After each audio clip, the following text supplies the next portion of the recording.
இன்னைக்கு அம்மாவோட முள்ளங்கி சாம்பார் தான் செம டேஸ்டா இருக்கு. ரொம்ப ஆர்வமா இருக்கிறேன் நானே சாப்பிட்றதுக்கு. பருப்பு குழம்பு செய்ய போகிறேன். நான் வச்ச கடப்பருப்பு மாதிரி சாப்பாடு நப்பி இருக்குங்க, நல்லா இருக்கும். எங்கள் பெருசுக்காரங்களே என்ன சொல்லுவாங்க, நான் வச்சு சாப்பாடு தான் நல்லா இருக்கும், நல்லா வாங்கி போவாங்க. உனக்கு நான் சொல்லித்தரேன் வாங்க.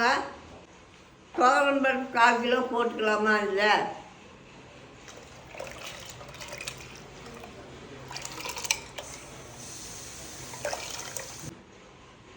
பருப்பு வேகிறதுக்கு விளக்கெண்ணெய் வந்து நல்லா வேகும், சீக்கிரமாக பருப்பு வெந்துருங்க.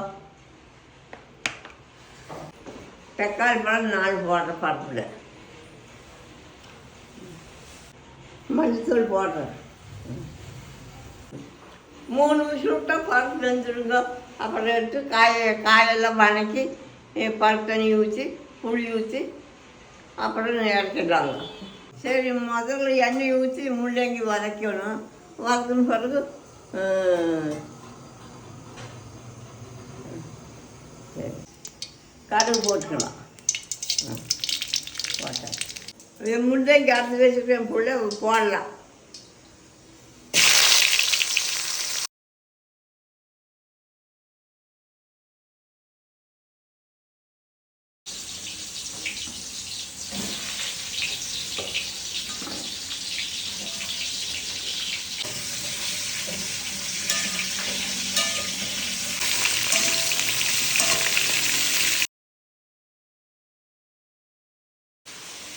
எண்ணெயிலே வதங்கினா தான் நல்லாயிருக்கு, குழம்பு டேஸ்ட்டாக இருக்குது.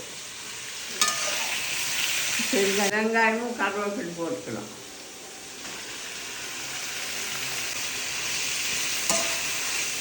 வெங்காயம் போட்டுக்கலாம்.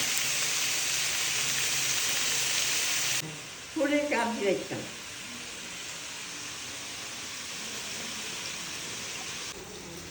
பருப்பு வெந்துடுச்சு, தக்காளி எடுத்து இது போடலாம்.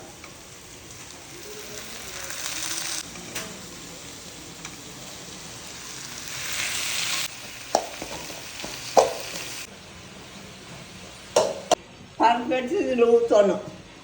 இதுலையாம்மா ஊற்றல, பார்த்து அதுலேயே காய் வெந்துருச்சு. கொஞ்சம் வெந்துருச்சா? உப்பு போடுறேன்.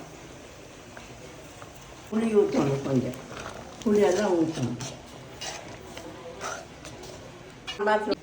சாம்பார் தூள் போட்டுக்கலாம்.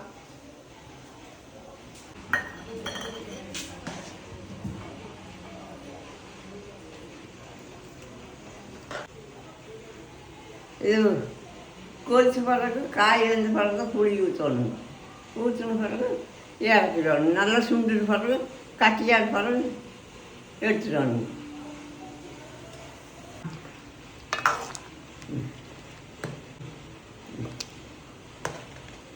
இன்னைக்கு அம்மாவோட முள்ளங்கி சாம்பார் தான் செம டேஸ்டா இருக்கு. ரொம்ப ஆர்வமா இருக்கிறேன் நானே சாப்பிட்றதுக்கு. காய் வெந்துருச்சுமா? அரிசி வச்ச புளியை ஊற்றுறோம்.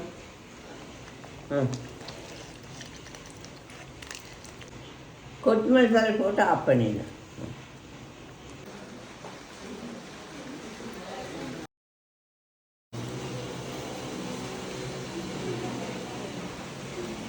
சாப்பிட்றவங்களுக்கு நல்லா சூப்பராக இருக்கும்.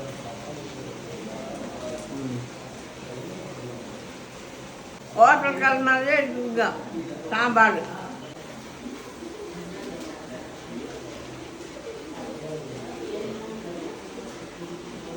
சூப்பருங்க.